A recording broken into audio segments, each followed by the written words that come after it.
The champagne flutes clinked around me as my daughter-in-law Jessica pointed directly at me with her perfectly manicured finger and announced to the entire wedding reception, "This will be the maid." The laughter erupted instantly. 200 guests, including my own son Marcus, laughed as if it were the most natural thing in the world. I stood there in my simple navy dress, holding my small clutch purse, watching the woman my son had just married publicly humiliate me at what was supposed to be a celebration of love and family. Can you imagine being turned into a joke by your own family on what should have been one of the happiest days of your life?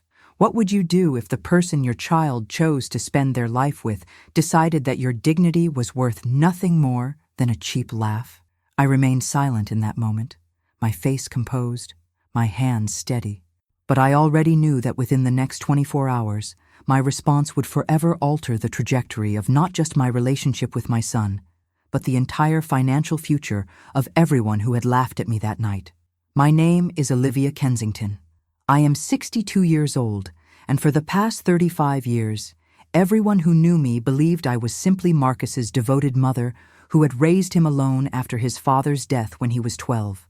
What they didn't know, what I had carefully kept hidden all these years, was that I was the silent majority shareholder of Kensington Holdings, a private equity firm that had quietly acquired over $4 billion in assets across 3 decades.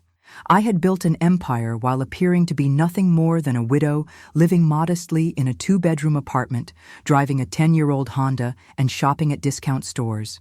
The irony was exquisite.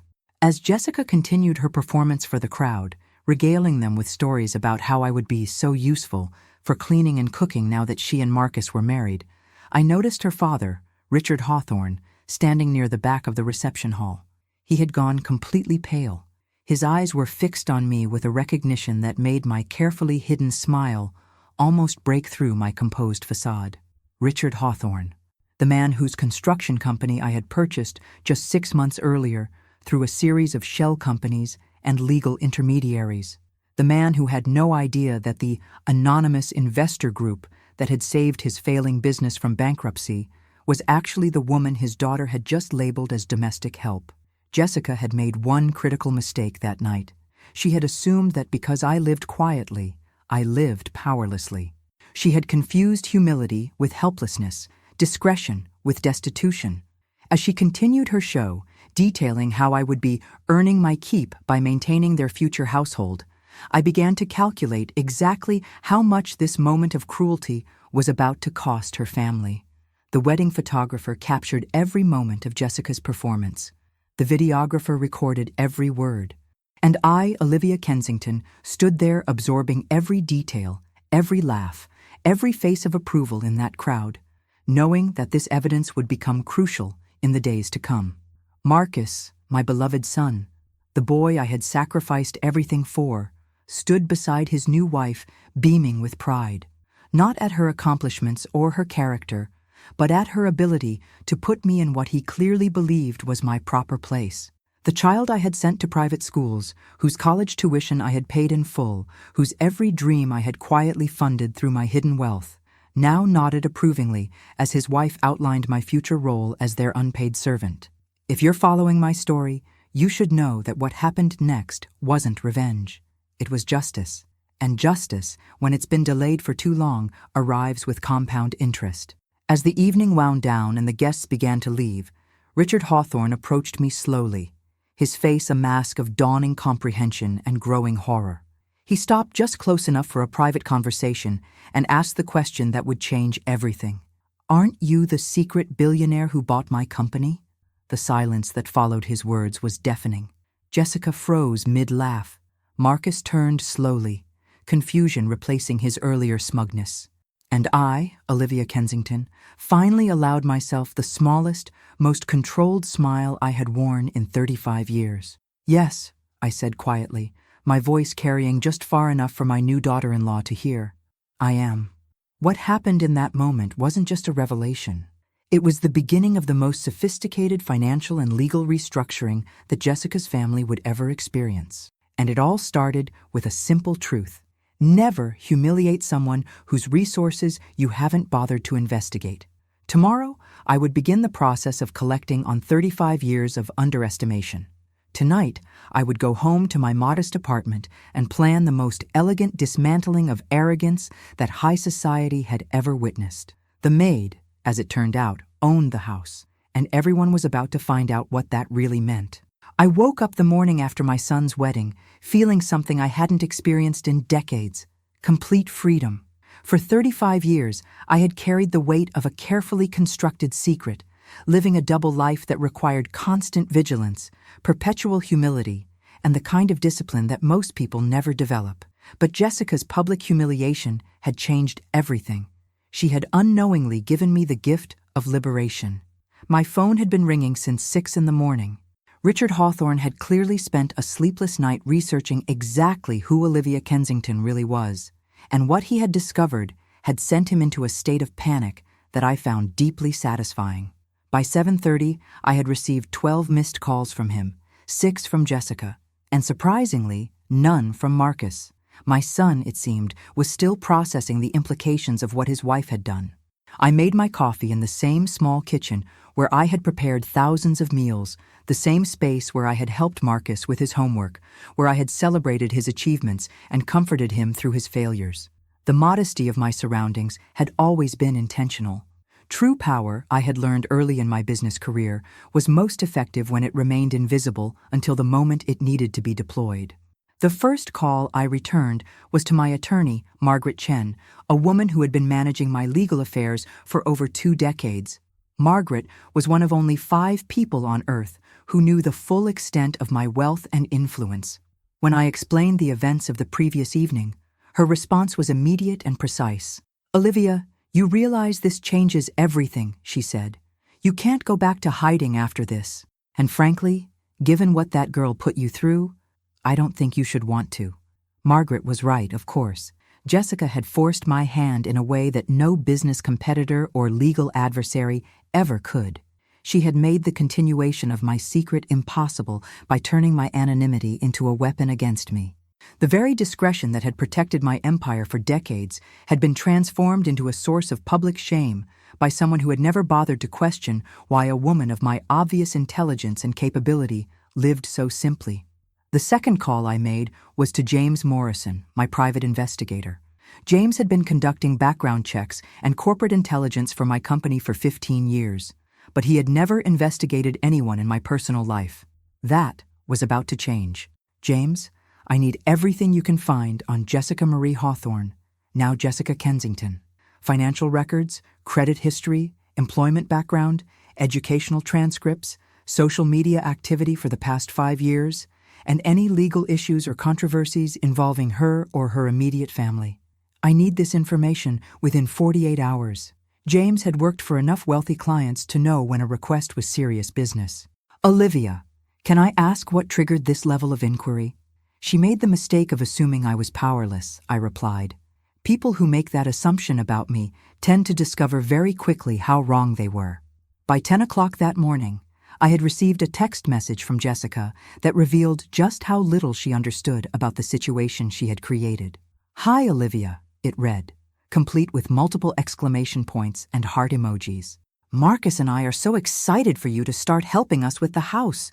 When can you come over this week to start organizing our things? We have so much to do." The casual entitlement in her message was breathtaking. She genuinely believed that her public humiliation of me had been successful, that she had effectively conscripted me into unpaid domestic service through social pressure and family obligation. She had no concept that her father's recognition of me the night before had changed the fundamental power dynamic of our relationship. What Jessica didn't know, what she couldn't have known because she had never bothered to ask the right questions, was that I owned the building where she and Marcus planned to live. The luxury apartment complex that she had been bragging about for months, the one where she had put down a security deposit and signed a lease, was part of a property portfolio that I had acquired through Kensington Holdings 3 years earlier. She also didn't know that the interior design firm she had hired for their new home was owned by a subsidiary of one of my companies, or that the catering business she wanted to use for their first dinner party was struggling with a loan that my firm held the paper on.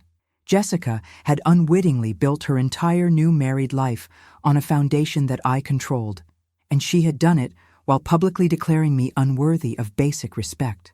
The third call I made was to my son Marcus. When he answered, his voice was strained and uncertain. "Mom, we need to talk," he said immediately. "Yes," I agreed. "We certainly do. Jessica said her dad was acting really strange last night after the reception. He kept asking questions about you, about our family, about money. She's worried he might be having some kind of mental health issue." The innocence in my son's voice was heartbreaking. He genuinely had no idea what was happening, no understanding of the forces that his wife had set in motion. For 35 years, I had protected him from the complexities of my business life, had given him the gift of a normal childhood and young adulthood free from the pressures that came with extreme wealth. Now that protection was about to end, and the transition would be difficult for both of us. "Marcus," I said carefully, "what did Jessica tell you about her father's questions?" "Just that he seemed obsessed with finding out if you had money or investments or something." She laughed about it, said he was probably worried that you'd be a financial burden on us now that we're married. She wanted to reassure him that you wouldn't be a problem.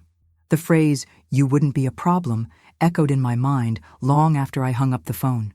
Jessica had reduced me to a problem to be managed, a burden to be minimized, a responsibility to be delegated.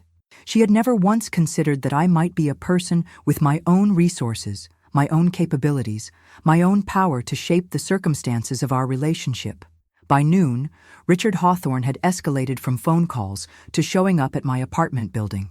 When the doorman called to announce his arrival, I could hear the desperation in his voice through the intercom. "Mrs. Kensington, please, I need to speak with you. It's urgent." I agreed to see him, curious to witness firsthand how a man behaves when he realizes he has allowed his daughter to publicly humiliate someone who holds his financial future in her hands. Richard arrived at my door, looking haggard and panicked. The confident, successful businessman who had walked his daughter down the aisle less than 24 hours earlier had been replaced by someone who clearly understood that he was facing a catastrophe of his own daughter's making. "Mrs. Kensington," he began, "I owe you an apology that I don't even know how to begin making." What Richard didn't realize was that his apology, while appreciated, was irrelevant. The damage had been done, witnessed by 200 people, recorded by professional photographers and videographers. Jessica had made our relationship a matter of public record, and public humiliations require public corrections. As I listened to Richard explain how he had spent the night researching my business empire, how he had traced the connection between my companies and his, how he had gradually understood the magnitude of what his daughter had done, I felt something that surprised me. Pity, not for Jessica, who had earned everything that was coming to her, but for this man who was about to learn that his daughter's cruelty could cost him everything he had worked to rebuild. "Richard," I said when he finished his explanation, "your daughter has created a situation that cannot be resolved with private apologies or family conversations. She made her position clear in front of 200 witnesses. Now, I'm going to make mine clear as well." The fear in his eyes told me he understood exactly what that meant. What he didn't understand yet was that I had spent 35 years learning to wield power with precision, to apply pressure with surgical accuracy, to achieve justice without descending into mere revenge. Jessica was about to receive an education in the difference between wealth and power, between having money and knowing how to use it strategically. Tomorrow, the real lessons would begin. The first rule of strategic warfare, something I learned during my early years building Kensington Holdings, is that information is more valuable than money. Money can be lost, stolen, or devalued. Information, properly gathered and strategically deployed, becomes a renewable resource that generates power indefinitely. By Monday morning, 48 hours after my son's wedding, I possessed more information about Jessica Marie Hawthorne than she probably remembered about herself. James Morrison's report arrived in my email at exactly 8 o'clock. A comprehensive dossier that painted a picture of a woman whose entire adult life had been built on carefully constructed lies and strategic omissions. As I read through the findings in my home office, the same modest space where I had managed billion-dollar acquisitions while Marcus played video games in the next room, I felt the familiar satisfaction that came with understanding my opponent completely. Jessica's financial situation was far more precarious than anyone realized. Despite her expensive tastes and constant displays of luxury, she was carrying over $80,000 in credit card debt across 7 different accounts. Her employment history revealed a pattern of job hopping and unexplained gaps that suggested either chronic instability or deliberate deception. Most interesting of all, she had been receiving monthly payments of $3,000 from an offshore account registered in the Cayman Islands for the past 18 months, payments that she had never declared on any tax documents or financial disclosures. The mystery payments led to an even more fascinating discovery. Jessica had been married once before, a fact she had concealed from Marcus and apparently from her own father. Her previous marriage, to a significantly older businessman named William Thornfield, had ended in an annulment after only 4 months, but not before she had secured a substantial financial settlement that came with a strict non-disclosure agreement. The pattern was becoming clear. Jessica was a professional, someone who specialized in targeting wealthy men and extracting maximum financial benefit in minimum time. What she hadn't anticipated was that her careful research into Marcus's background had been fatally incomplete. She had investigated my son's education, his career prospects, his social connections, but she had never looked deeper into his family structure. She had seen a young man with expensive habits and access to high society events and assumed his wealth was inherited or easily accessible. She had never considered that his mother might be the actual source of everything he had, and that his mother might be someone worth investigating herself. The second phase of my information gathering involved my son's financial situation, something I had managed from behind the scenes for his entire adult life. Marcus believed he had a trust fund that generated his monthly allowance, but the reality was far more complex. I had created a series of financial structures that provided him with approximately $15,000 per month, while keeping the source of that money completely opaque. From his perspective, he was financially independent. From my perspective, I was maintaining complete control over his financial security while allowing him the dignity of believing in his own autonomy. Jessica had clearly done her calculations based on Marcus's monthly income, projecting a comfortable but not extravagant lifestyle that would support her spending habits without raising suspicions about her motivations. What she didn't realize was that the money could disappear as easily as it had appeared, and that the woman she had designated as domestic help was the only thing standing between her new husband and complete financial collapse. My third discovery was perhaps the most valuable of all. Jessica's social media presence, going back 5 years, revealed a consistent pattern of targeting wealthy men at charity events, country clubs, and exclusive social gatherings. Her Instagram account was essentially a hunting catalog, documenting her presence at high-end venues with carefully crafted captions designed to attract attention from successful older men. She had perfected the art of appearing wealthy while actually living on borrowed money and strategic charm. But Jessica had made one critical error in her social media documentation.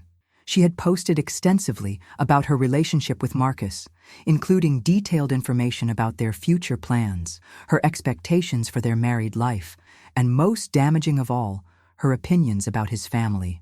In several posts, she had referred to me as Marcus's needy mother, and had complained to her followers about having to deal with his family obligations now that they were engaged. By Tuesday morning, I had everything I needed to begin the restructuring of my relationship with my new daughter-in-law.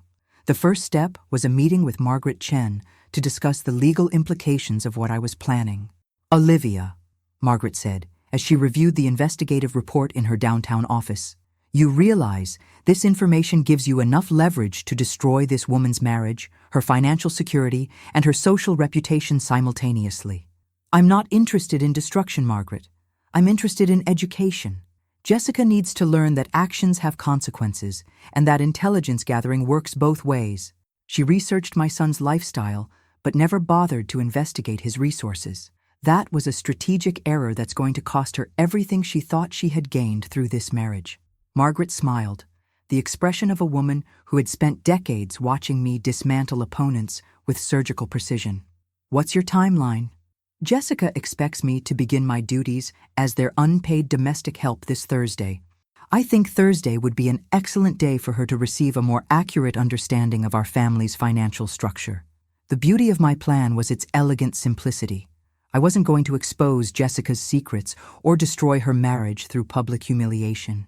Instead, I was going to give her exactly what she had asked for, a clear definition of my role in her married life. She had wanted to establish a hierarchy with herself at the top and me at the bottom. I was going to show her what that hierarchy actually looked like when all the information was available. Wednesday evening, I received a call from Marcus that confirmed Jessica was completely unprepared for what was about to happen.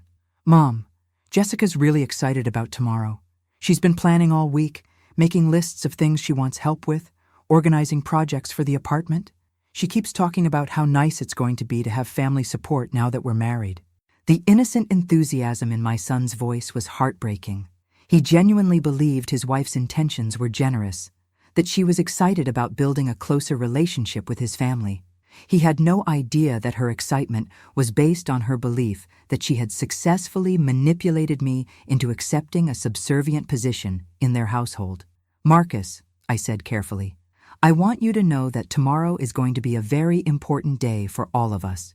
I think it's time you understood some things about our family that I've kept private for your protection." "What do you mean?" "You'll see tomorrow. Just remember, no matter what happens, everything I've ever done has been because I love you.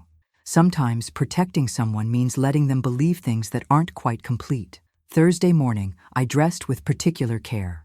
Not in the simple, modest clothing that Jessica expected to see, but in the kind of understated elegance that signals serious wealth to those who know how to recognize it. I chose a perfectly tailored black suit, subtle but expensive jewelry, and carried a leather briefcase that contained documents Jessica had never imagined existed. When I arrived at their apartment building, the doorman greeted me by name, a courtesy that clearly surprised Jessica when she met me in the lobby. "Olivia," she said, her voice bright with false enthusiasm. "I'm so excited you're here. We have so much to accomplish today." As we rode the elevator to the 23rd floor, I watched Jessica mentally catalog the tasks she wanted me to complete, the domestic projects she believed I was there to handle. She had no idea that the building surrounding us belonged to me, that her lease was ultimately my decision, that her monthly rent payments were actually flowing into accounts that I controlled. When we reached her apartment, I set my briefcase on their dining room table with the kind of authority that comes from decades of conducting high-stakes business meetings. "Jessica," I said quietly, "before we discuss my role in your household, I think there are some things about our family's financial structure that you should understand." The change in my voice, from deferential to executive, caught her attention immediately. For the first time since I had known her, Jessica looked uncertain. "What do you mean?" she asked. I opened my briefcase and removed a folder containing documents that would change everything she thought she knew about the family she had married into. "I mean, it's time you learned exactly who you've been talking to." Jessica's face went through a remarkable transformation as I laid the first document on her dining room table. It was a simple corporate filing, but it contained information that no amount of social media research or casual investigation could have revealed. The complete ownership structure of Kensington Holdings, with my name listed as the primary shareholder of a company valued at over $4 billion. "I don't understand," Jessica said, her voice smaller than I had ever heard it. "This says you own. This can't be right." "It's completely accurate," I replied, maintaining the calm, measured tone I had perfected during decades of board meetings and acquisition negotiations. "This is the company that has provided Marcus with his monthly allowance since he turned 21. This is also the company that purchased your father's construction business 6 months ago, preventing it from filing for bankruptcy." I watched her process this information, saw the moment when the implications began to dawn on her. The expensive apartment she had been so proud of, the lifestyle she had assumed came from Marcus's inheritance, the financial security she thought she had married into, all of it traced back to me, the woman she had publicly designated as domestic help. The second document I placed on the table was even more devastating, a complete financial analysis of her personal debt situation, including the mysterious Cayman Islands payments that she had never mentioned to my son. Jessica's face went pale. "Where did you get this? How do you have access to my private financial information?" "When someone attempts to marry into my family, I conduct due diligence. It's a basic business practice. What I discovered was illuminating. I paused, allowing the weight of her situation to settle. You're carrying significant debt. You've concealed a previous marriage, and you're receiving payments from an offshore account that suggest you've done this before. The third document was perhaps the most powerful. A printout of her social media posts over the past 2 years, with specific comments about Marcus's needy mother highlighted in yellow. Seeing her own words laid out in black and white, with the context of my actual financial position, created a cognitive dissonance that left her speechless. Jessica, I continued, you made a fundamental error in your research. You investigated Marcus's lifestyle but never bothered to investigate the source of his resources.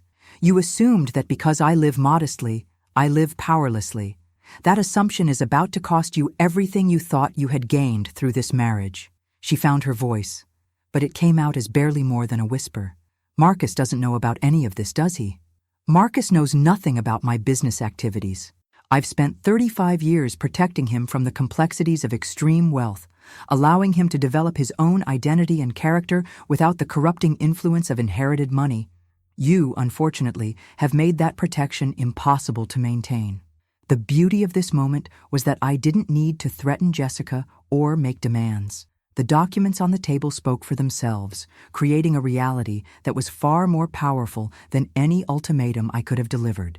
She was beginning to understand that every aspect of her new married life depended on my continued goodwill, and that her public humiliation of me had been the equivalent of declaring war on someone who controlled her entire financial ecosystem.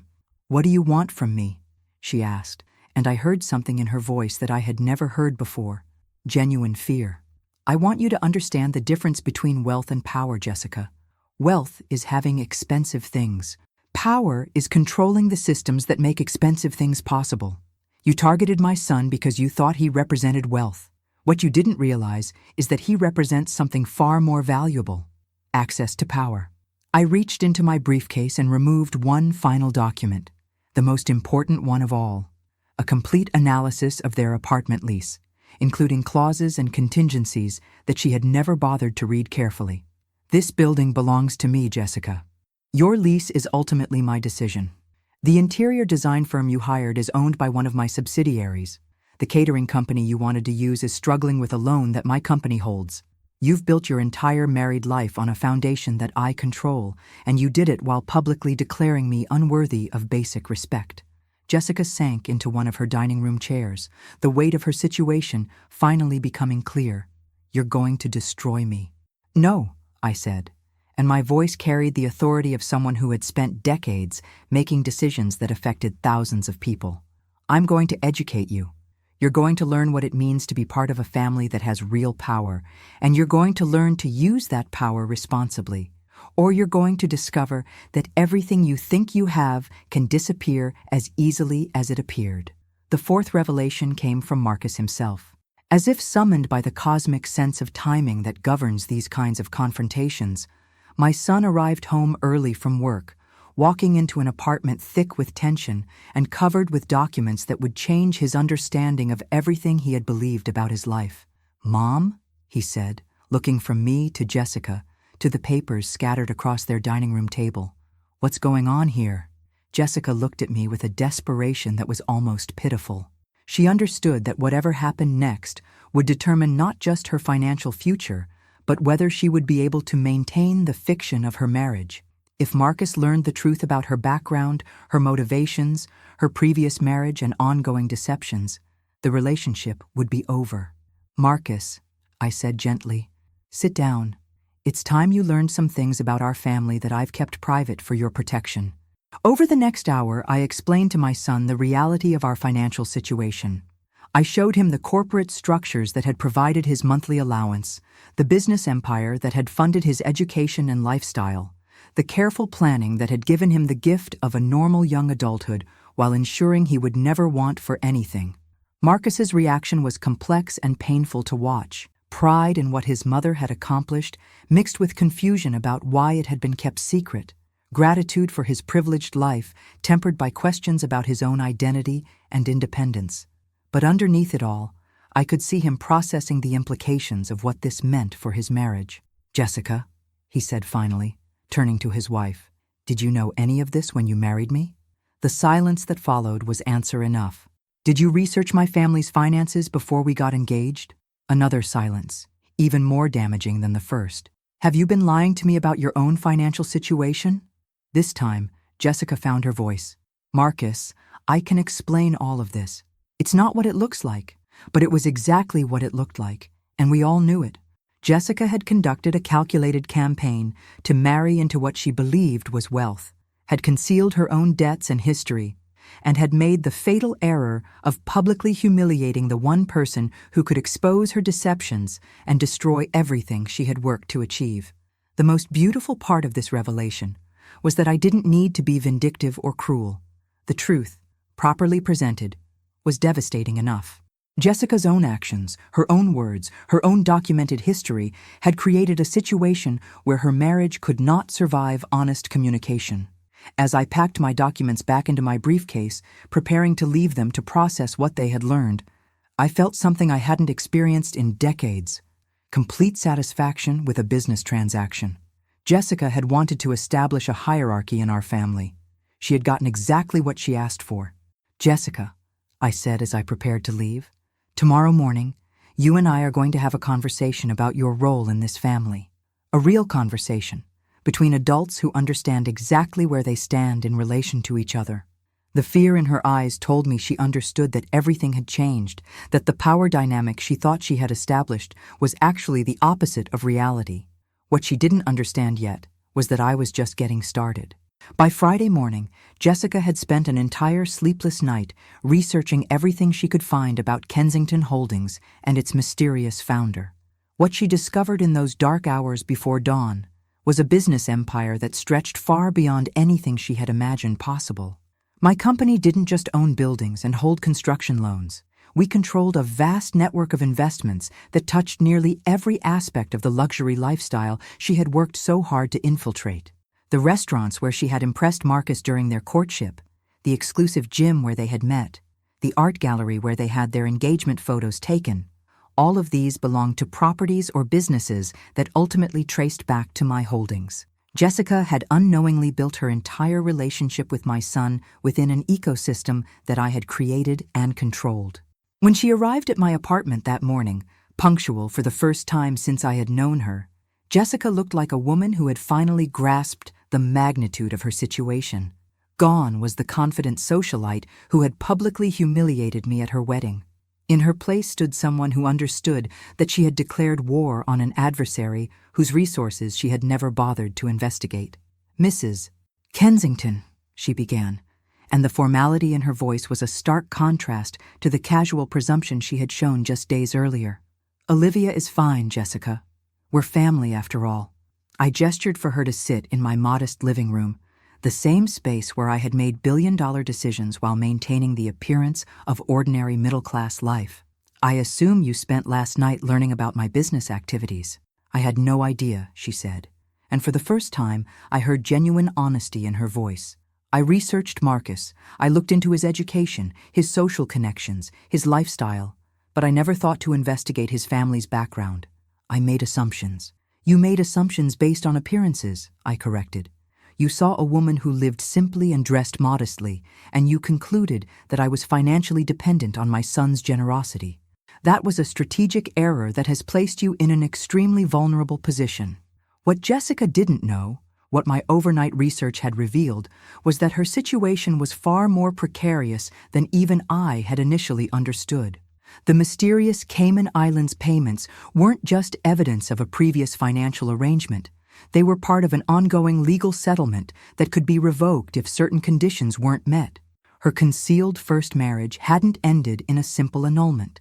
It had ended in a fraud investigation that had been quietly settled out of court. Jessica, Marie Hawthorne, wasn't just a gold digger. She was a sophisticated con artist whose entire adult life had been built on a foundation of calculated deceptions and strategic manipulations.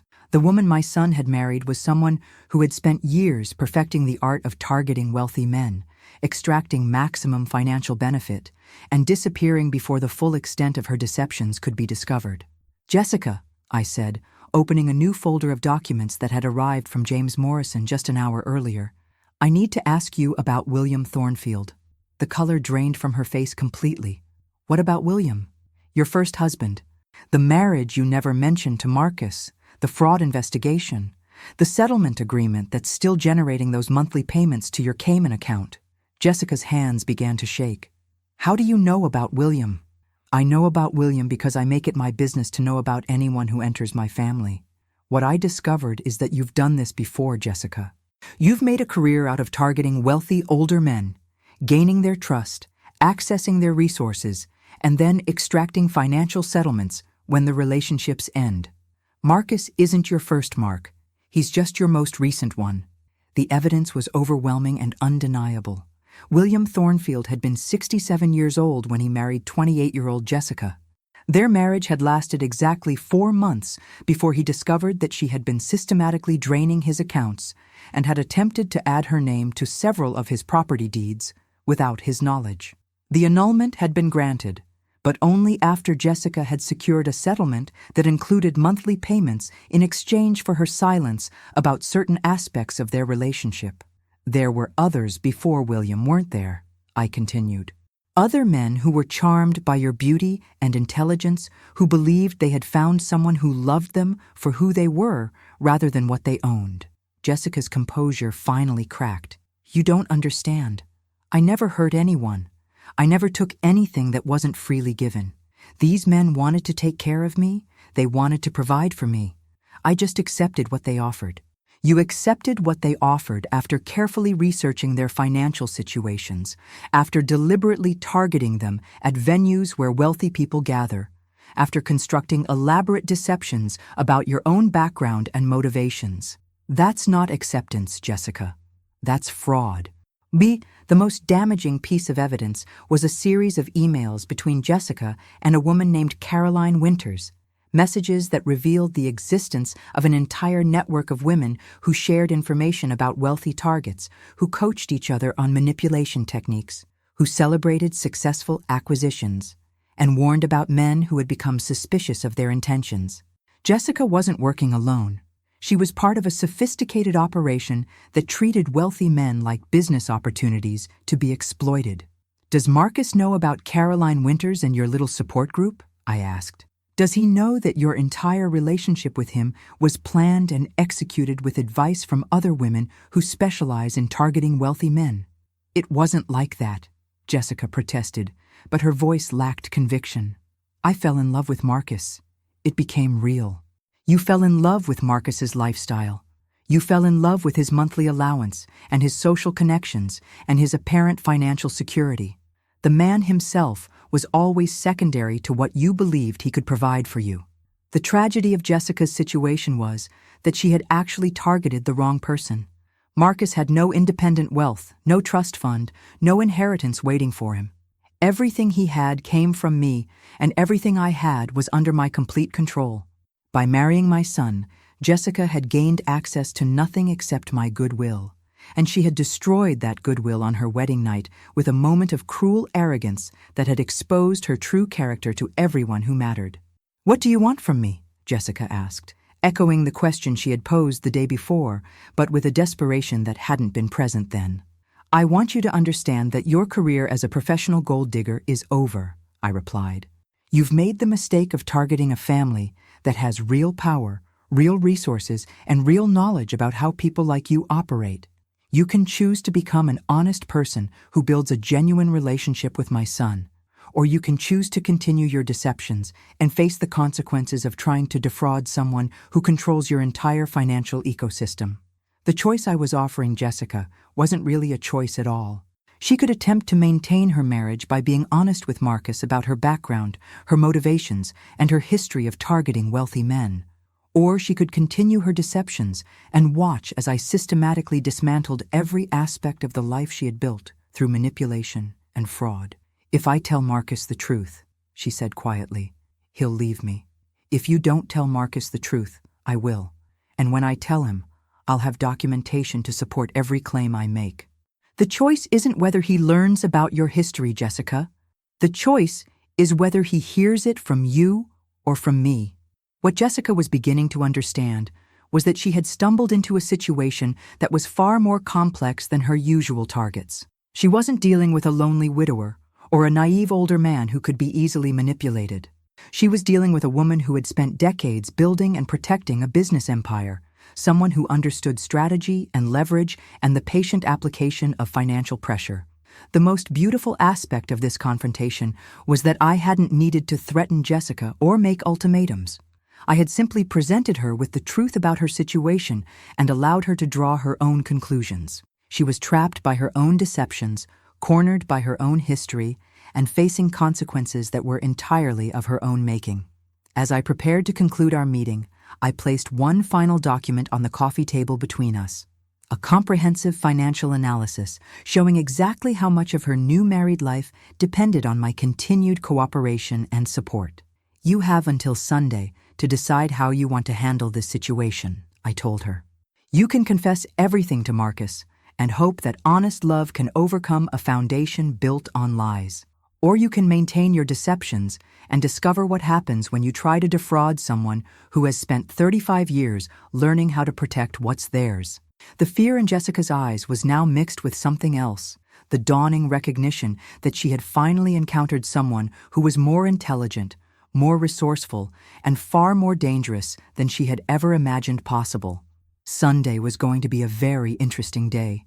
Saturday morning brought an unexpected development that would accelerate my timeline considerably. Marcus called me at 7:30, his voice strained with an emotion I hadn't heard since he was a teenager dealing with his first heartbreak. "Mom, I need to talk to you. Can I come over? Alone?" When my son arrived at my apartment an hour later, he looked like a man who had spent the night wrestling with revelations that had fundamentally altered his understanding of his own life. The boy I had protected from the complexities of extreme wealth for 25 years was gone, replaced by someone who was beginning to grasp the full implications of what it meant to be Olivia Kensington's son. "I couldn't sleep," he said, settling into the same chair where Jessica had sat in terrified silence just 24 hours earlier. "I keep thinking about everything you told me, about the company, about the money, about how you've been managing my entire life without me knowing it. Marcus, I want you to understand that everything I did was to protect you. I wanted you to have a normal childhood, to develop your own identity and values without the corrupting influence of inherited wealth. I've seen what happens to children who grow up knowing they'll never have to work, never have to struggle, never have to prove themselves. I didn't want that for you. I get that, Mom. I really do. And I'm grateful, more grateful than I can express. But right now, I need to ask you something, and I need you to be completely honest with me." The gravity in his voice told me he had discovered something that went beyond our previous conversations, something that would require a level of truth I hadn't been prepared to share. "Jessica has been acting strange since Thursday," he continued. "Nervous, secretive, constantly checking her phone. Last night, I found her going through our financial documents, looking at bank statements and credit card bills like she was trying to calculate something. When I asked her what she was doing, she said she was just trying to understand our household budget, but her explanation didn't make sense." Marcus paused, gathering his thoughts before delivering the question that would change everything. "Mom, did you investigate Jessica before she married me?" The moment had arrived when my protection of my son's innocence would have to end completely. "Yes, I did." "What did you find?" Over the next 2 hours, I shared with Marcus everything I had learned about his wife. Her previous marriage, her history of targeting wealthy men, her current debt situation, her offshore payments, her connections to other women who operated similar schemes. I showed him the evidence with the same careful precision I had used with Jessica, but with a gentleness that came from 35 years of loving someone whose heart I was about to break. Marcus's reaction was more complex than Jessica's had been. Where she had shown fear and desperation, he displayed a mixture of anger, disappointment, and something that surprised me: relief. "You know what the worst part is?" he said, after reviewing the last document. "Part of me suspected something wasn't right. The way she always steered conversations toward money, the way she researched every restaurant and venue before we went there, the way she seemed to know exactly what to say to impress people at social events. I told myself I was being paranoid, that I was lucky to find someone so sophisticated and socially skilled. You weren't paranoid, Marcus. You were picking up on inconsistencies that your unconscious mind recognized even when your conscious mind wanted to ignore them. What am I supposed to do now? How do I confront her with this? How do I even look at her knowing that our entire relationship was built on lies? This was the moment I had been preparing for since Thursday morning, the conversation that would determine not just the future of Marcus's marriage, but the trajectory of our family's relationships for decades to come. You don't have to do anything immediately, I told him. Jessica has until tomorrow to decide whether she's going to confess her history to you voluntarily. If she chooses honesty, if she's genuinely willing to build a real relationship based on truth rather than manipulation, then you can decide whether forgiveness is possible. If she chooses to maintain her deceptions, then what? Then I will handle the situation in a way that protects you and our family from further damage. The beauty of giving Jessica this choice was that it would reveal her true character more clearly than any investigation or confrontation could. A woman who was genuinely remorseful, who had actually fallen in love with my son and wanted to build an honest relationship, would choose confession despite the personal cost. A woman who was fundamentally calculating and manipulative would choose continued deception, hoping to outlast my pressure and maintain her position through charm and misdirection. Sunday morning, I received my answer. Instead of calling to arrange a meeting with Marcus, instead of requesting a family conversation where she could make a clean confession, Jessica sent me a text message that revealed everything I needed to know about her character and intentions. Olivia, the message read, I've thought carefully about our conversation, and I think you're making this situation more complicated than it needs to be. Marcus and I are happy together. We're building a life based on love and mutual respect. I don't think it serves anyone's interests to dredge up past relationships or financial histories that have nothing to do with our current situation. I hope you can find a way to support our marriage instead of trying to undermine it. The audacity was breathtaking. Jessica was attempting to reframe the entire situation, portraying my investigation of her criminal history as family meddling rather than due diligence. She was betting that I would choose family harmony over justice, that I would allow her deceptions to continue rather than risk damaging my relationship with my son. It was exactly the wrong bet to make with someone who had spent 35 years building a business empire on the principle that consequences must match actions. By Sunday afternoon, I had activated the most comprehensive response to fraud and manipulation that my resources could provide. Margaret Chen was preparing legal documents that would make Jessica's continued deception impossible. James Morrison was compiling a complete investigative report that could be shared with law enforcement if necessary. My financial team was analyzing every aspect of Jessica's access to Marcus's resources and preparing to cut off any avenue she might use to extract money from our family. But the most important preparation was personal. I was getting ready to have the most difficult conversation of my son's life, the moment when he would learn that the woman he had married was not just a liar, but someone whose entire relationship with him had been a calculated business transaction. Sunday evening, I called Marcus and asked him to come to my apartment one more time. Has Jessica said anything to you about her conversation with me? I asked. She mentioned that you two had talked and that there were some misunderstandings about her background. She said you were concerned about her financial situation, but that she was working on getting everything organized. She seemed confident that you two would work things out. Jessica had chosen deception over honesty, manipulation over confession. She was betting that she could charm her way through this crisis the same way she had charmed her way through every other relationship in her adult life. Marcus, I said gently, Jessica had a choice to make, and she made it. She chose to lie to you rather than trust you with the truth. She chose to maintain her deceptions rather than build an honest relationship with you. That choice has consequences. I handed my son a folder containing everything Jessica should have told him herself. The complete truth about her background, her motivations, her history, and her ongoing deceptions. The evidence that would end their marriage was in his hands, provided not by a vindictive mother-in-law, but by a woman who had refused to choose honesty when it mattered most. What happens now? Marcus asked. Now we discover what justice looks like when someone tries to defraud a family that has the resources to protect itself.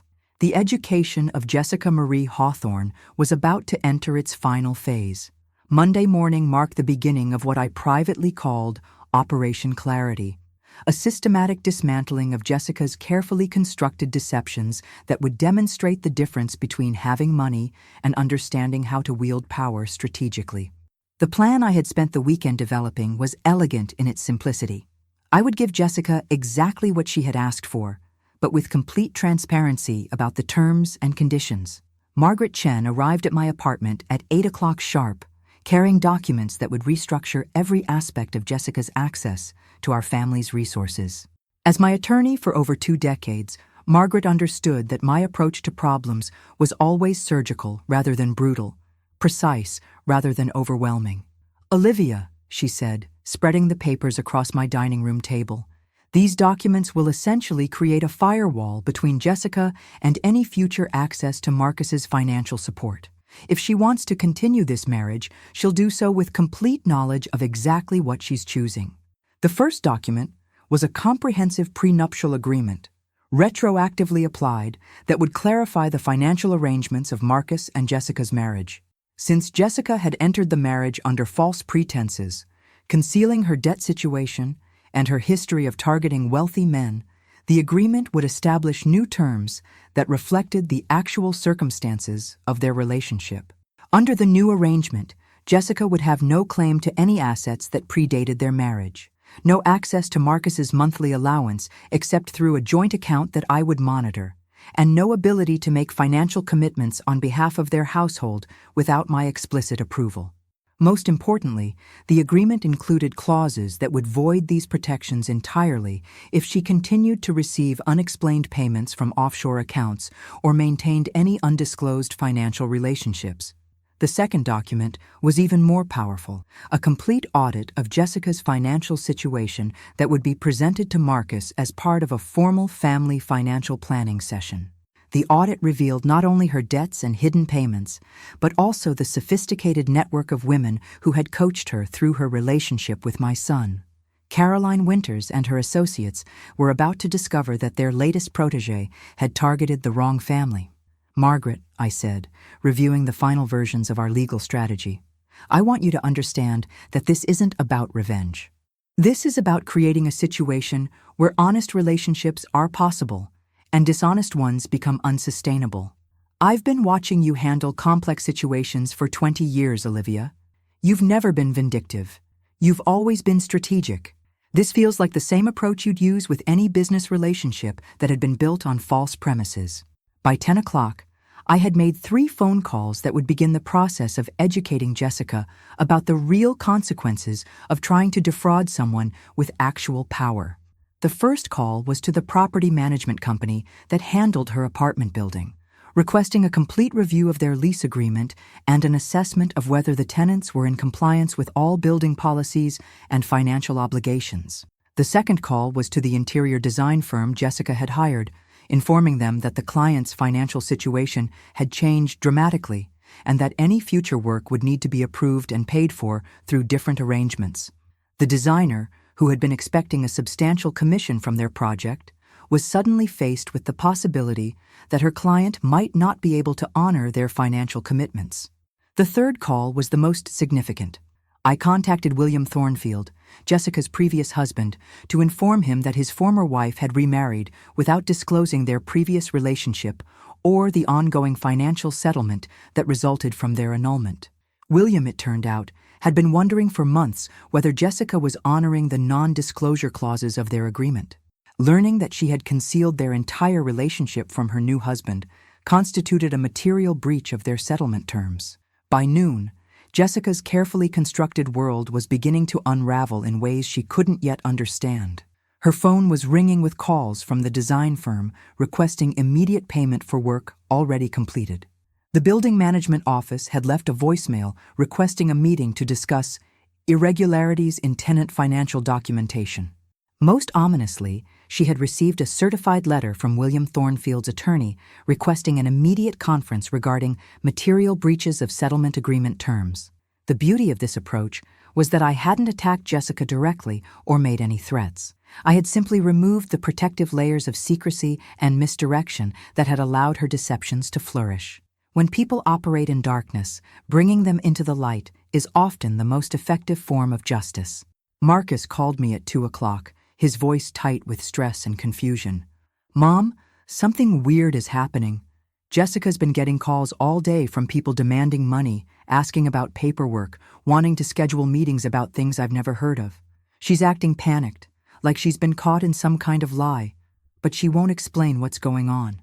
"Marcus, what exactly has she told you about these calls?" "She says there are some misunderstandings about her financial situation, that people are making incorrect assumptions about her ability to pay for things we've ordered. She keeps saying it's all a big mistake that will get sorted out once she can explain everything properly." "And what do you think is really happening?" There was a long pause before Marcus answered. "I think my wife has been lying to me about fundamental aspects of her life, and now those lies are catching up with her in ways she can't control or manage. The most satisfying aspect of this entire situation was that I hadn't needed to convince Marcus of anything. Jessica's own behavior, her own panic, her own inability to provide coherent explanations for the calls and demands she was receiving, was demonstrating to my son that their marriage was built on a foundation of deception that couldn't withstand basic scrutiny. By 4 o'clock, Jessica had reached the breaking point. She called me directly, her voice shaking with a mixture of fury and desperation. "What have you done?" she demanded. "What did you do to my life? I haven't done anything to your life, Jessica. I've simply removed the secrecy that allowed your deceptions to continue. You're now dealing with the natural consequences of the choices you made before and during your marriage to my son. You can't do this to me. I haven't done anything illegal. I haven't hurt anyone. You entered into a marriage under false pretenses, concealing debts, previous relationships, and ongoing financial arrangements that materially affected your ability to be an honest partner.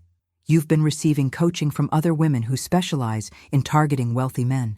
You've been lying to my son about fundamental aspects of your character and history. These aren't mistakes, Jessica. This is fraud. I love Marcus. Whatever happened before, whatever you think you know about me, I genuinely love your son. If you love Marcus, then you'll be honest with him. You'll confess everything you've been hiding. You'll accept whatever consequences come from that honesty, and you'll work to build a real relationship based on truth rather than manipulation. And if I don't, then you'll discover what happens when someone with limited resources tries to maintain a deception against someone with unlimited patience and comprehensive information. The choice I was offering Jessica was the same one I had presented over the weekend, but now the stakes were immediate and visible. She could choose honesty and face the personal consequences of confession, or she could choose continued deception and face the systematic dismantling of every aspect of the life she had built through manipulation. That evening, Marcus came to my apartment without calling first, something he hadn't done since he was a teenager, dealing with problems too complex for phone conversations. "Mom," he said, settling into his usual chair with the weight of someone who had aged years in a matter of days, "I need you to tell me exactly what's going to happen to Jessica if she doesn't confess everything to me herself." "What do you want to happen, Marcus?" "I want her to be honest with me. I want to know who I actually married. I want to understand whether there's anything real between us or whether I've been nothing more than a mark in some elaborate con game. And if you discover that your entire relationship was calculated and manipulative from the beginning, then I want her to face the consequences of that choice. I want justice, Mom. Not revenge, not cruelty, but genuine consequences that match the magnitude of what she's done." The transformation in my son was remarkable. The naive young man who had fallen for Jessica's sophisticated deceptions was gone, replaced by someone who understood that love without honesty was worthless, that relationships built on lies inevitably collapsed under the weight of their own contradictions. "Jessica has until tomorrow morning to make her choice," I told him. "After that, the choice will be made for her." The final phase of Jessica's education was about to begin. Tuesday morning arrived with the kind of crisp autumn clarity that seemed to mirror the precision of what I was about to accomplish. Jessica had spent Monday evening in a state of escalating panic as the carefully constructed walls of her deception crumbled around her. By 9 o'clock, she had made her choice, though not in the way I had anticipated. Instead of calling Marcus to arrange a confession, instead of requesting a family meeting where she could finally be honest about her background and motivations, Jessica had chosen a different strategy entirely. She had decided to go on the offensive, to frame the entire situation as a conflict between a jealous mother-in-law and an innocent daughter-in-law who was being persecuted for no reason beyond family politics. Her plan became clear when Marcus called me at 7:30 in the morning, his voice heavy with exhaustion and frustration. "Mom, Jessica wants to have dinner tonight. All three of us. She says it's time we cleared the air and resolved whatever misunderstandings are causing problems in our family. She seems to think this is all some kind of communication breakdown that can be fixed if we just sit down and talk honestly." The audacity was breathtaking, but it was also revealing. Jessica was betting everything on her ability to charm and manipulate her way through a confrontation, to convince Marcus that I was the unreasonable one, that my investigation of her background was motivated by jealousy rather than legitimate concern. She was counting on the fact that most people prefer comfortable lies to uncomfortable truths, especially when those truths threaten relationships they've invested in emotionally. "Did she mention anything specific about what she wants to discuss?" I asked. "She said she wants to address your concerns about her financial situation, to clear up any confusion about her background, and to establish a better relationship between you two for the sake of our marriage. She seemed confident that once everything was out in the open, we could move forward as a family." Jessica's strategy was sophisticated but fundamentally flawed. She was preparing to offer partial truths, strategic confessions that would acknowledge some problems while concealing the most damaging aspects of her history. She would admit to financial difficulties while framing them as temporary setbacks. She would acknowledge past relationships while portraying them as learning experiences that had led her to true love with Marcus. She would present herself as someone who had made mistakes but was committed to building an honest future. What she didn't understand was that I had spent the morning preparing for exactly this scenario. Margaret Chen arrived at my apartment at 10 o'clock with a briefcase full of documents that would make Jessica's planned performance impossible to sustain. We had anticipated that she would choose manipulation over confession, and we had prepared accordingly. "Olivia," Margaret said, spreading the latest investigative findings across my dining room table.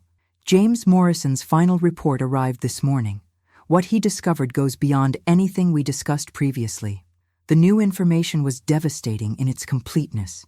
Jessica hadn't just targeted wealthy men. She had been part of a sophisticated identity theft ring that specialized in accessing the financial accounts of her romantic partners. The offshore payments weren't just settlement money from William Thornfield. They were proceeds from a complex scheme that involved multiple victims across several states. Caroline Winters and her network weren't just providing coaching on manipulation techniques. They were coordinating criminal activities that included credit fraud, document forgery, and systematic financial abuse of elderly men. Jessica wasn't just a gold digger. She was an active participant in organized crime. "This changes everything," I told Margaret. "This isn't about protecting my family from a manipulative daughter-in-law. This is about stopping someone who poses a genuine threat to vulnerable people." The most shocking discovery was that Marcus hadn't been Jessica's primary target. Through careful analysis of her communications with Caroline Winters, we had learned that Jessica's real goal was to gain access to me. She had researched Marcus's background enough to know that he had an older mother who might be wealthy, and she had married him specifically to position herself for what she called the long game, gradually gaining my trust and eventually accessing my financial resources directly. Jessica had been playing a much deeper game than anyone realized. Marcus was never the prize. He was the pathway to what she believed would be a much larger score. By noon, I had made a decision that would have been unthinkable just days earlier. I called Detective Sarah Martinez at the Financial Crimes Division of the Metropolitan Police Department, a woman I had worked with years earlier when one of my companies had been targeted by a sophisticated embezzlement scheme. "Detective Martinez," I said, "I need to report a pattern of financial fraud that involves multiple victims and appears to be part of an organized criminal enterprise." The conversation that followed was clinical and precise. I provided Detective Martinez with copies of all the evidence James Morrison had gathered, including documentation of Jessica's previous marriage, her ongoing criminal associations, and her apparent involvement in identity theft and financial fraud schemes. Within 2 hours, the police department had opened a formal investigation. By 4 o'clock that afternoon, Jessica's situation had become untenable in ways she couldn't possibly have anticipated. Her plan to charm her way through a family dinner was about to be interrupted by law enforcement officials who had very different questions about her background and activities. Marcus called me at 5 o'clock, his voice tight with confusion and growing alarm. "Mom, something's wrong." Jessica's been locked in our bedroom all afternoon, making phone calls and acting like she's terrified about something. She keeps talking about needing to leave town for a few days to handle some urgent business, but she won't explain what kind of business or why it's suddenly so urgent.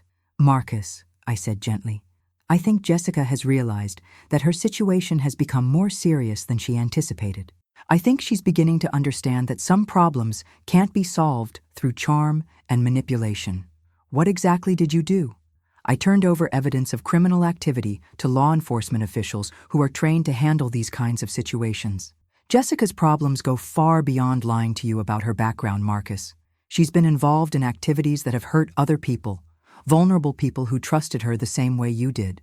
The silence that followed told me Marcus was finally grasping the full magnitude of what his wife had brought into our family. This wasn't a story about a gold digger who had married for money. This was a story about a criminal who had used our family as cover for illegal activities that were far more serious than romantic fraud.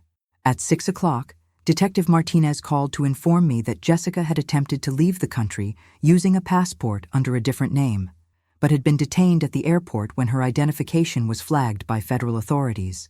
The woman Marcus had married as Jessica Marie Hawthorne was actually someone named Jennifer Walsh, someone who had been wanted in connection with financial crimes in 3 different states.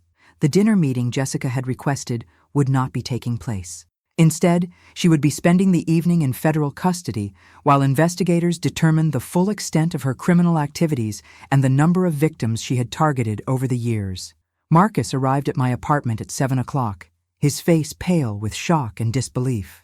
"Mom," he said, "the police called. They said Jessica was arrested trying to leave the country with fake identification. They said she's wanted for fraud in multiple states. They said her real name isn't even Jessica." "I'm sorry, Marcus.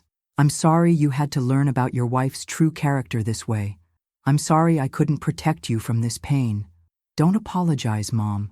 You saved me from something that could have destroyed my entire life. If you hadn't investigated her, if you hadn't discovered what she was really doing, I could have been implicated in her crimes. I could have lost everything." The most remarkable aspect of this entire situation was that justice had been achieved not through revenge or vindictiveness, but through the simple application of truth and transparency. Jessica had destroyed herself through her own choices, her own deceptions, her own criminal activities. I had simply removed the protective darkness that had allowed her crimes to continue undetected. As Marcus and I sat in my modest living room, processing the events of the past week, I felt something I hadn't experienced in decades: the profound satisfaction that comes from protecting someone you love while ensuring that justice is served for those who have been harmed. The woman who had pointed at me at my son's wedding and declared me suitable only for domestic service was now facing federal charges that could result in decades in prison. The hierarchy she had tried to establish had been revealed as the delusion of someone who had fundamentally misunderstood the nature of real power. Tomorrow, we would begin the process of rebuilding Marcus's life on a foundation of truth rather than deception.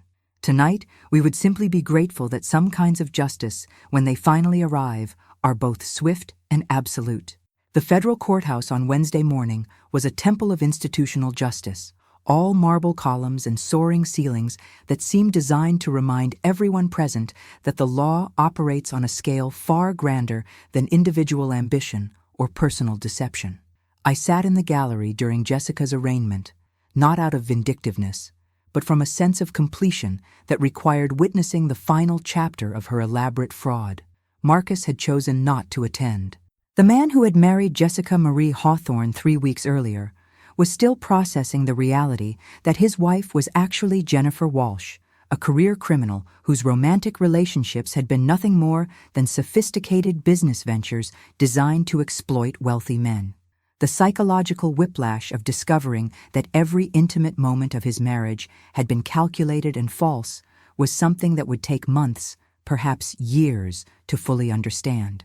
Detective Martinez had called me at 6 in the morning to brief me on what the overnight investigation had revealed. Jennifer Walsh's criminal network was far more extensive than we had initially understood. Caroline Winters was actually Caroline Washington, a former insurance investigator who had used her professional skills to identify wealthy targets and coordinate their systematic exploitation. The support group of women Jessica had been working with was actually a criminal organization that had defrauded elderly men out of over $12 million across the past 5 years. Mrs. Kensington, Detective Martinez had explained, your investigation saved not just your family, but potentially dozens of other victims. These women had a list of targets that included several other wealthy older men in your social and business circles. Your daughter-in-law was planning to use her marriage to your son as an entry point into high society, where she could identify and access new marks. The most chilling discovery was Jennifer's cell phone, which contained detailed notes about me personally. She had researched my daily routines, my favorite restaurants, my charitable activities, even my medical appointments. She had been planning a long-term campaign to gain my trust and eventually access my accounts directly. Marcus had never been the end game. He had been the opening move in a much larger theft. As I sat in the courtroom watching Jennifer Walsh stand before a federal judge, I felt the kind of profound vindication that comes from discovering that your instincts about someone's character had been not just correct, but prophetically accurate. The moment she had pointed at me and declared me suitable only for domestic service, she had revealed a fundamental contempt for other people that was entirely consistent with someone who viewed human relationships as opportunities for exploitation. The federal prosecutor, a sharp woman in her 40s named Lisa Chen, presented evidence that painted Jennifer's crimes in stark, undeniable terms.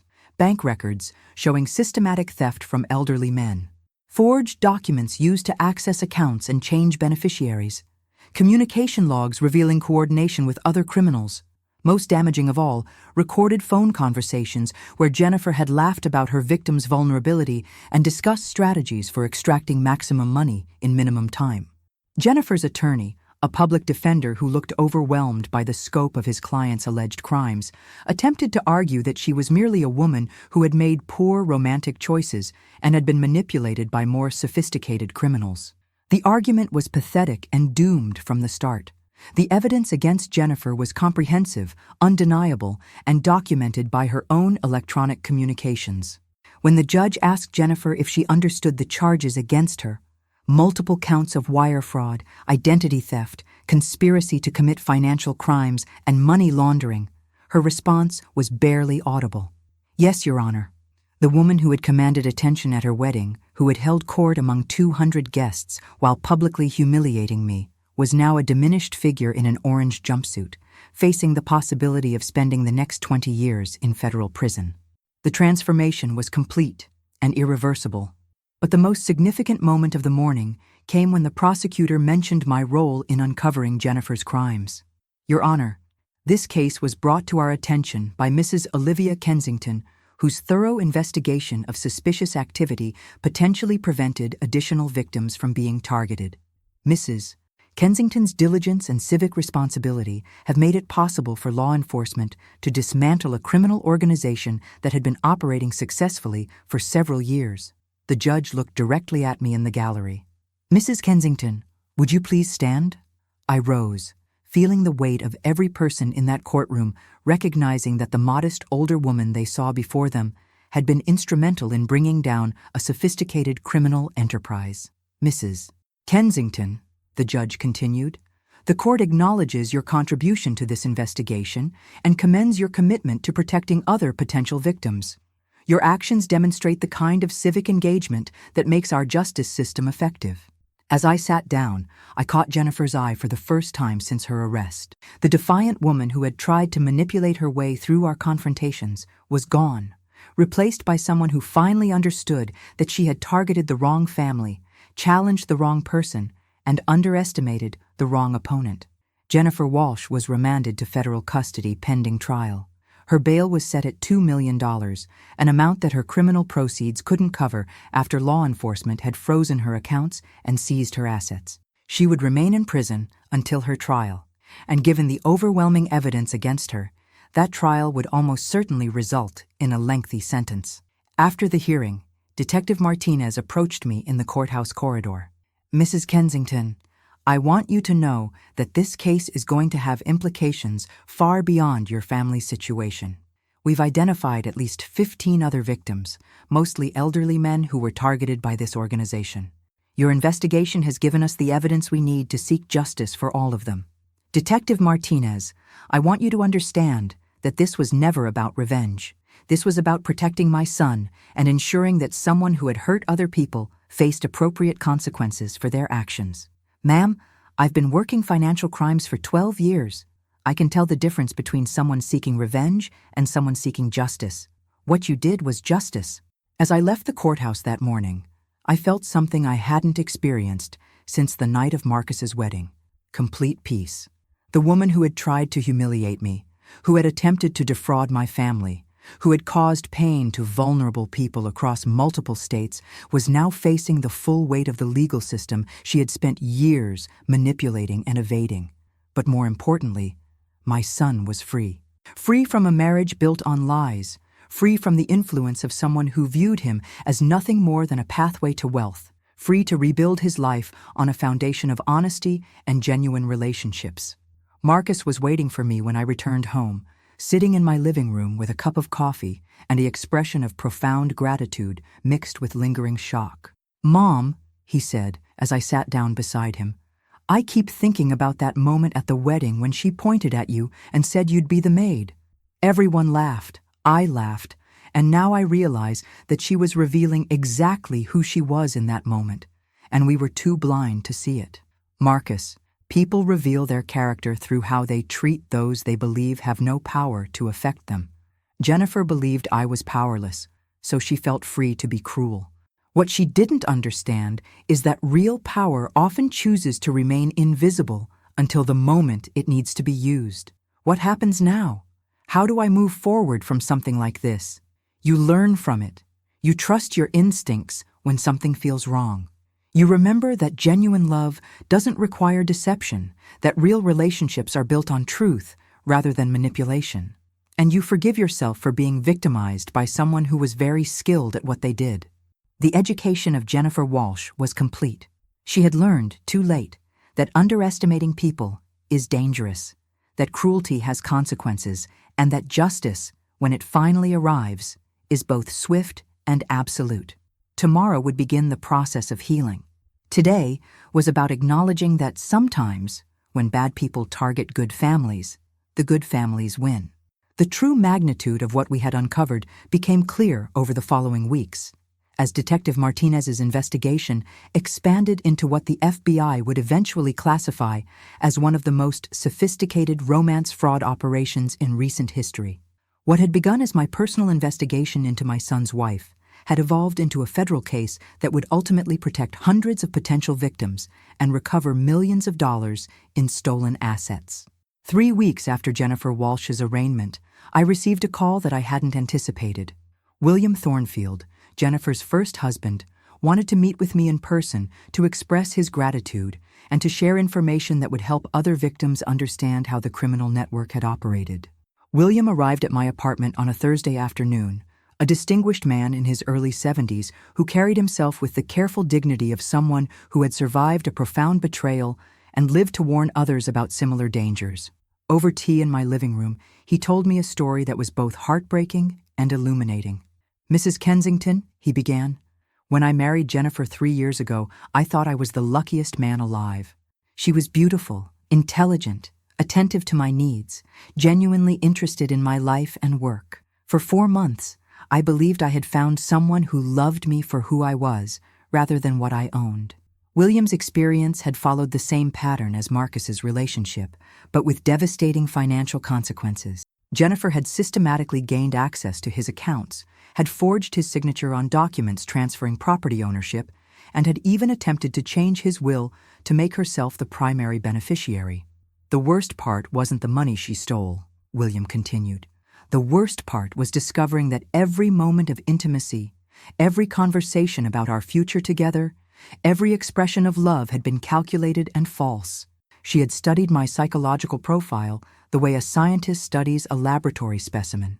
"How did you discover what she was really doing?" I asked. "My accountant noticed irregularities in my financial statements that I couldn't explain. When we investigated, we found evidence of forged documents and unauthorized transfers. But even then, Jennifer was so skilled at manipulation that she almost convinced me the irregularities were accounting errors rather than deliberate theft." William's story was important because it revealed the true sophistication of the criminal network Jennifer had been part of. These weren't amateur con artists working independently. They were professionals who had studied psychology, finance, and legal procedures to maximize their effectiveness while minimizing their risk of discovery. Mrs. Kensington, when the FBI contacted me about Jennifer's arrest, they told me that your investigation had prevented her from targeting other men in our social circle. They said she had a list of potential marks that included several of my friends, widowers who would have been just as vulnerable as I was.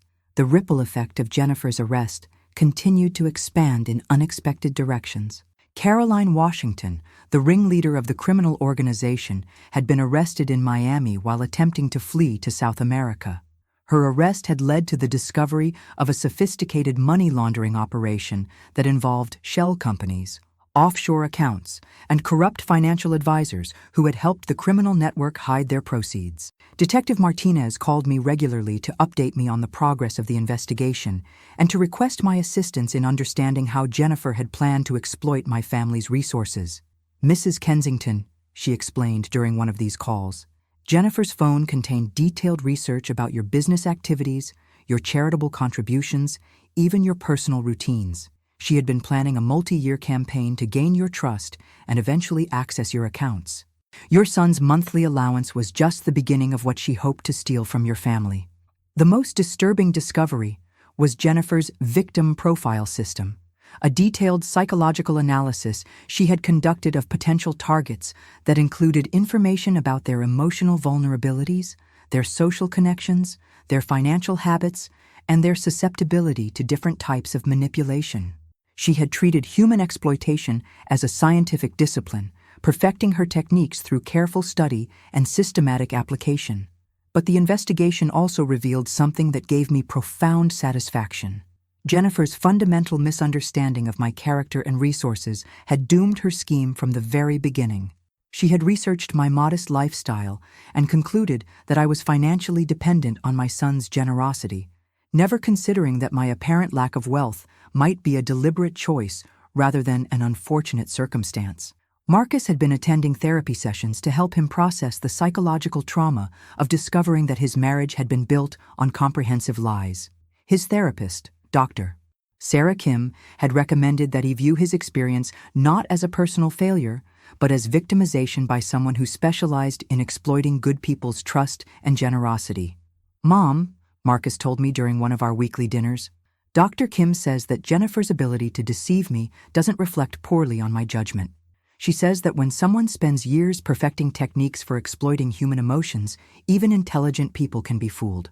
Marcus, I want you to understand that your capacity to trust, to believe in love, to hope for genuine connection, these are strengths, not weaknesses.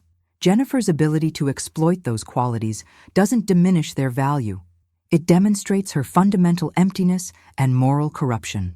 The healing process for Marcus was complicated by the fact that he had to rebuild not just his understanding of his relationship with Jennifer, but his understanding of our family's financial situation.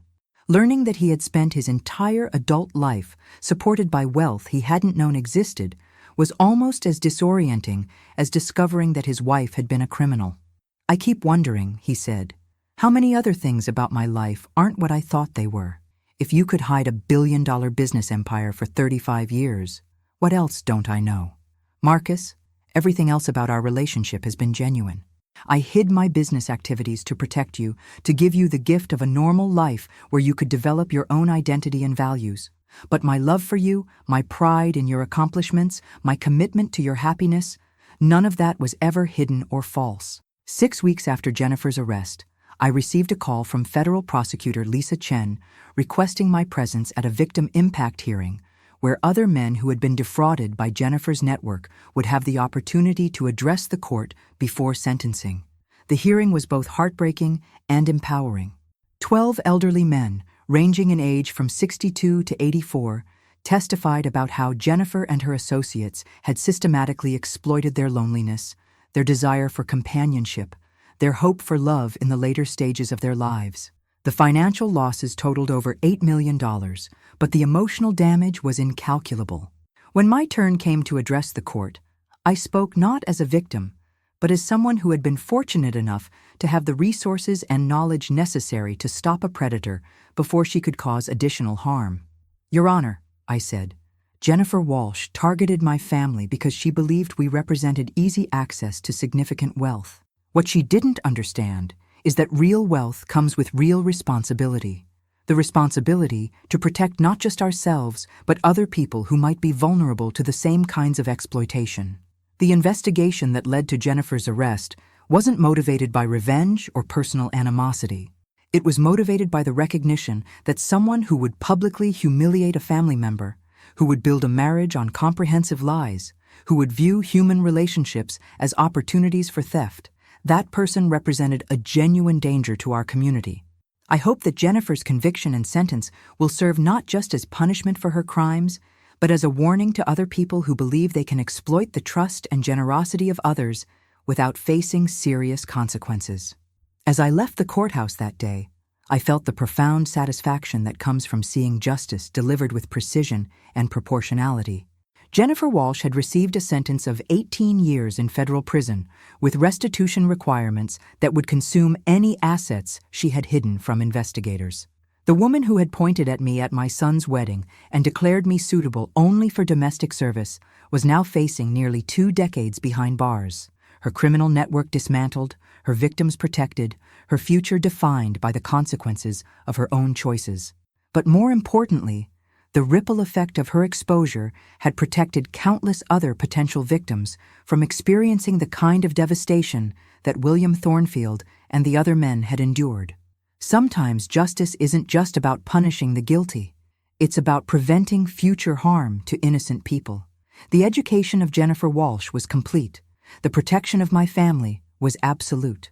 The demonstration of what happens when someone underestimates real power had been witnessed by everyone who mattered. Tomorrow would bring new challenges, new opportunities, new relationships built on foundations of honesty rather than deception. Today was about acknowledging that when good people refuse to be victims, justice becomes not just possible, but inevitable.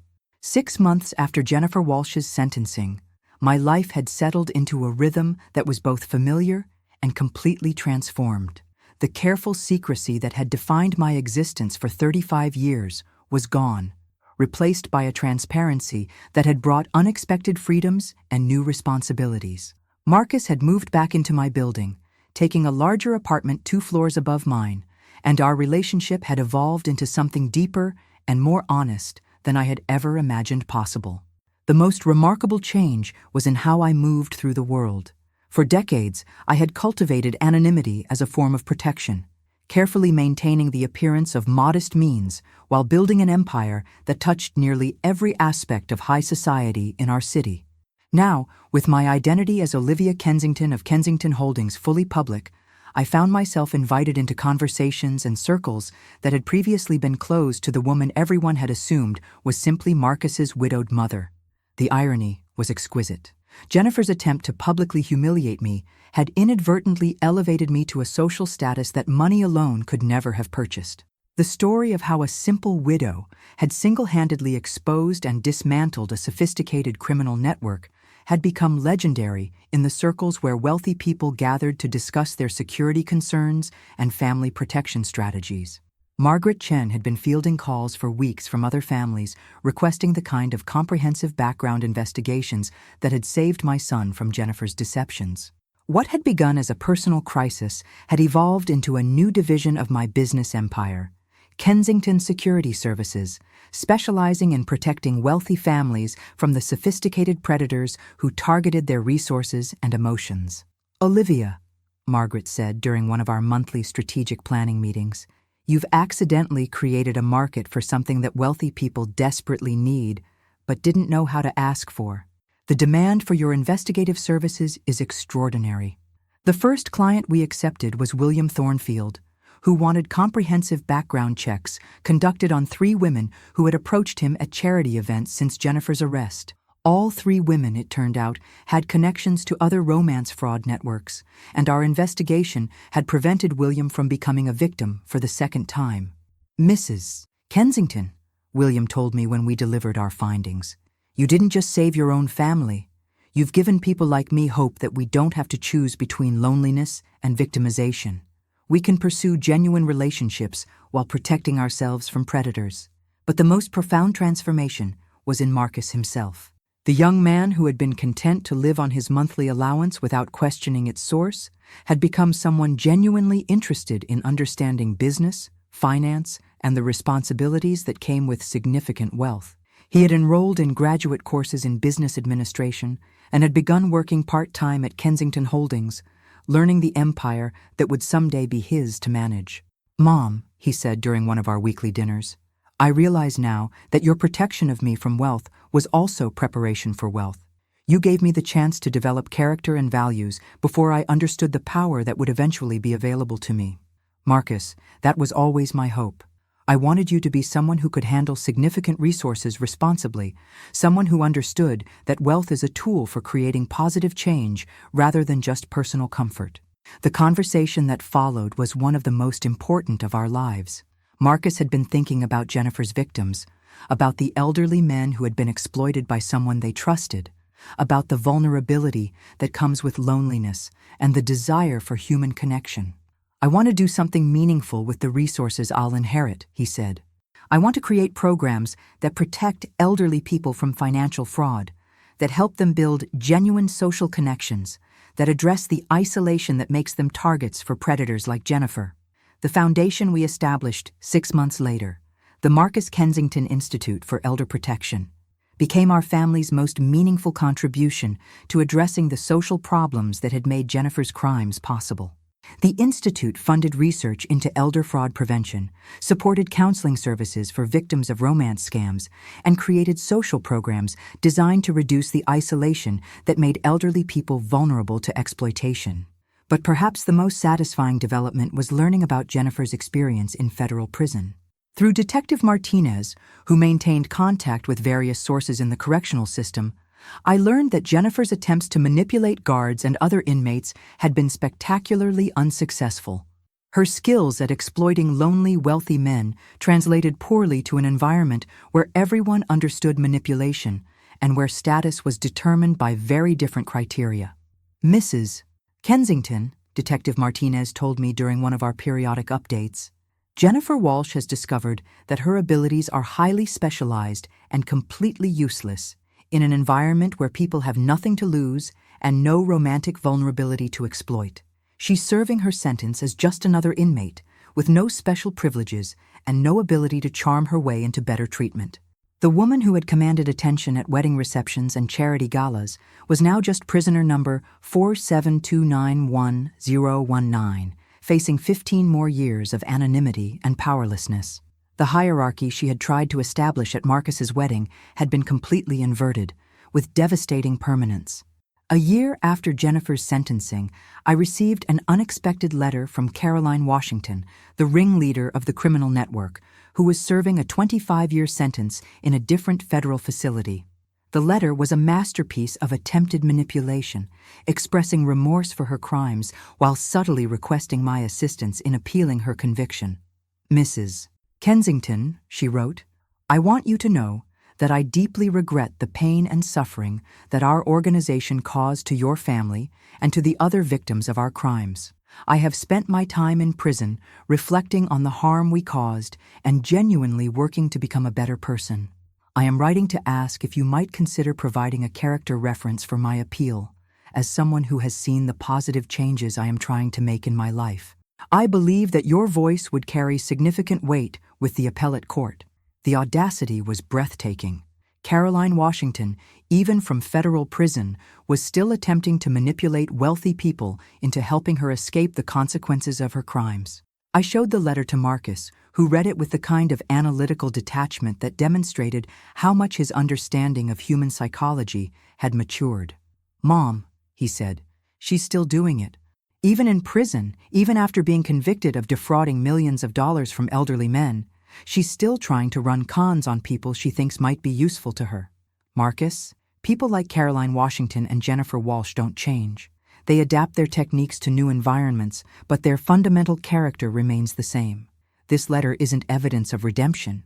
It's evidence that she's still trying to exploit anyone who might have the power to help her." I didn't respond to Caroline's letter, but I did forward it to Detective Martinez as an example of the ongoing manipulation attempts that characterize these criminals even after conviction and imprisonment. 2 years after the night when Jennifer had pointed at me and declared me suitable only for domestic service, our family had been completely transformed.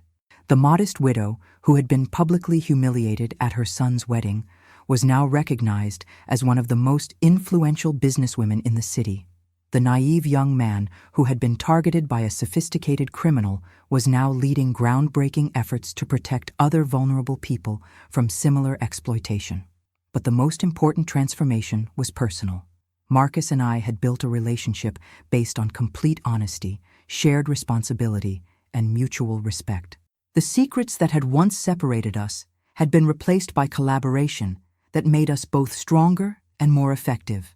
The woman who had tried to establish a hierarchy based on cruelty and manipulation had inadvertently created something far more powerful, a family united by truth, strengthened by adversity, and committed to using our resources to protect others from experiencing the kind of exploitation we had survived. Justice, it turned out, wasn't just about punishment. It was about transformation, growth, and the creation of something better from the ashes of something that had tried to destroy us. Jennifer Walsh had wanted to humiliate me. Instead, she had liberated me. Caroline Washington had wanted to exploit my family's resources. Instead, she had revealed strengths we hadn't known we possessed. The final lesson of this entire experience was perhaps the most valuable. Never underestimate the power of someone who chooses to live quietly, because quiet people often have the loudest impact when they finally decide to speak. 5 years have passed since that autumn evening when Jennifer Walsh pointed at me and declared me suitable only for domestic service. As I sit in my office at Kensington Holdings, now occupying the entire 52nd floor of the building I purchased 3 decades ago, I often reflect on how a single moment of cruelty can transform not just individual lives, but entire communities and systems of protection. The Marcus Kensington Institute for Elder Protection has become the nation's leading research center for combating financial fraud targeting older adults.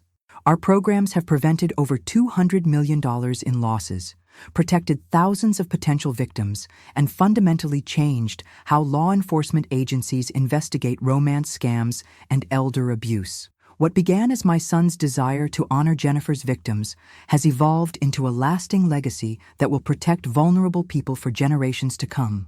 Marcus himself has surprised everyone, including me, with his natural aptitude for business strategy and his genuine passion for social justice. At 32, he now serves as the executive director of the Institute, while also taking on increasing responsibilities within Kensington Holdings. The young man who once lived unconsciously on his monthly allowance has become someone who understands that wealth without purpose is merely accumulation, but wealth with mission becomes a force for transforming society. "Mom," he told me just last week, "I used to think your secrecy about our family's resources was about hiding something shameful.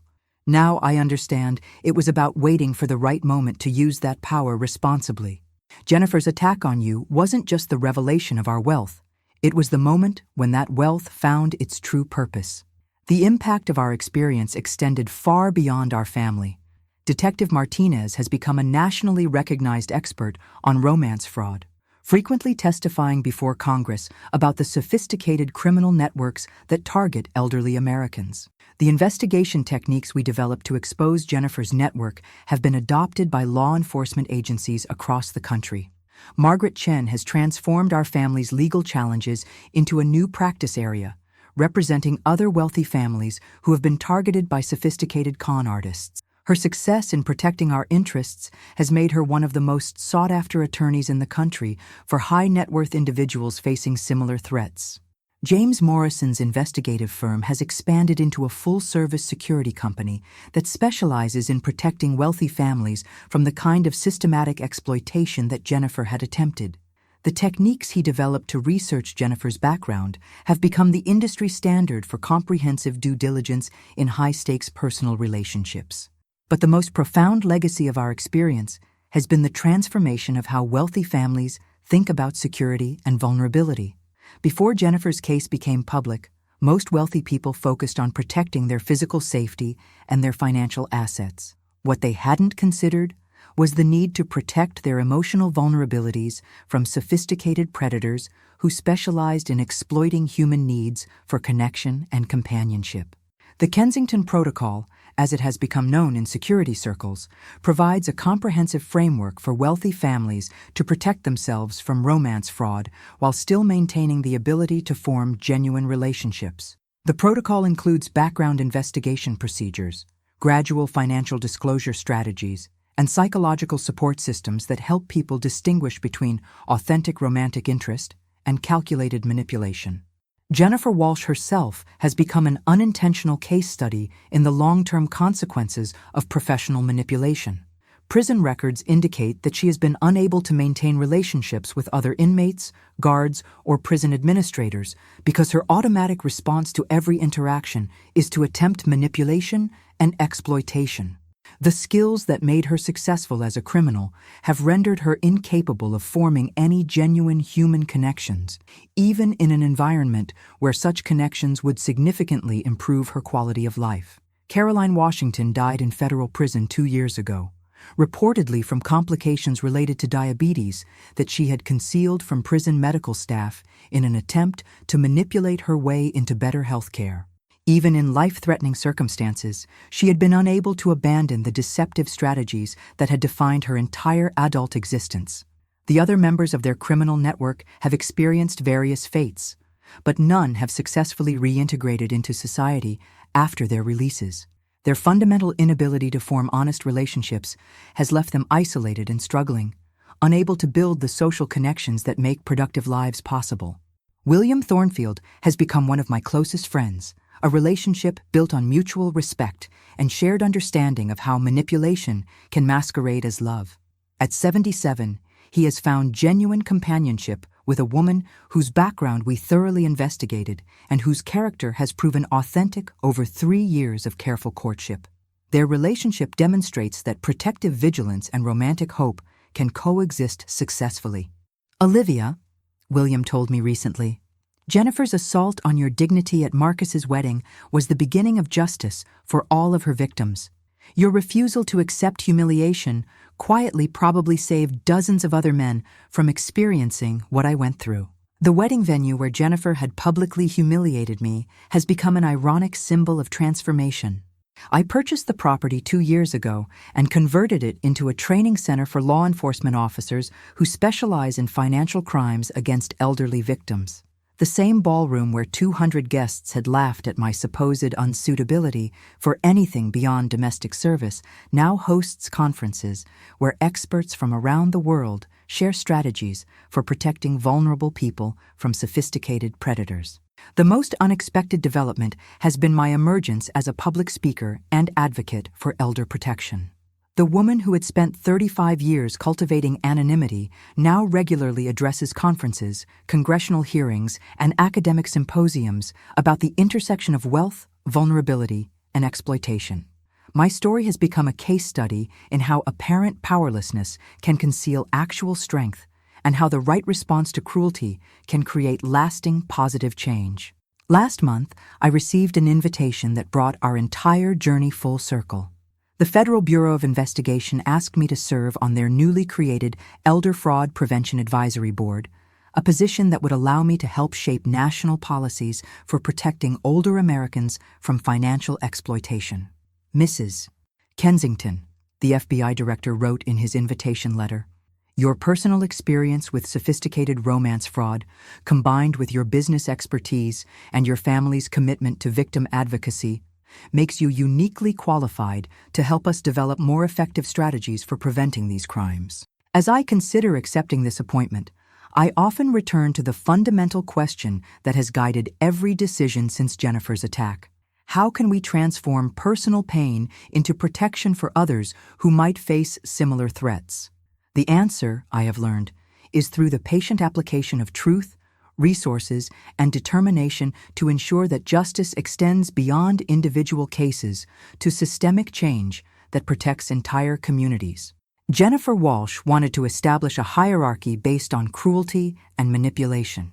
Instead, she catalyzed the creation of systems based on protection and justice. She wanted to exploit our family's resources. Instead, she revealed the true purpose of those resources: to shield vulnerable people from predators who view human suffering as a business opportunity. The maid, as it turned out, didn't just own the house. She owned the entire neighborhood, and she used that ownership to make sure that what happened to our family could never happen to others. Today, as I prepare for another congressional hearing on elder protection legislation, I carry with me the memory of that moment when Jennifer pointed at me with such casual cruelty. That gesture, intended to humiliate and diminish, became the catalyst for the most meaningful work of my entire life. Sometimes the greatest gift an enemy can give you is the motivation to become more powerful than they ever imagined possible. Jennifer Walsh gave me that gift, and I have spent 5 years making sure that her cruelty created consequences she never could have anticipated. The woman who tried to make me a servant became the reason I learned to be a protector. The hierarchy she attempted to establish was replaced by a mission that has touched thousands of lives and will continue long after all of us are gone. That, perhaps, is the truest form of justice, when someone's attempt to cause harm becomes the catalyst for preventing harm to countless others. Jennifer's legacy isn't the millions she stole or the hearts she broke. Her legacy is the protection systems that exist because of her crimes, the lives that have been saved because of her exposure, the families that remain whole because of the knowledge her case provided. In the end, the maid didn't just clean the house. She redesigned the entire foundation to make sure it could never be damaged the same way again.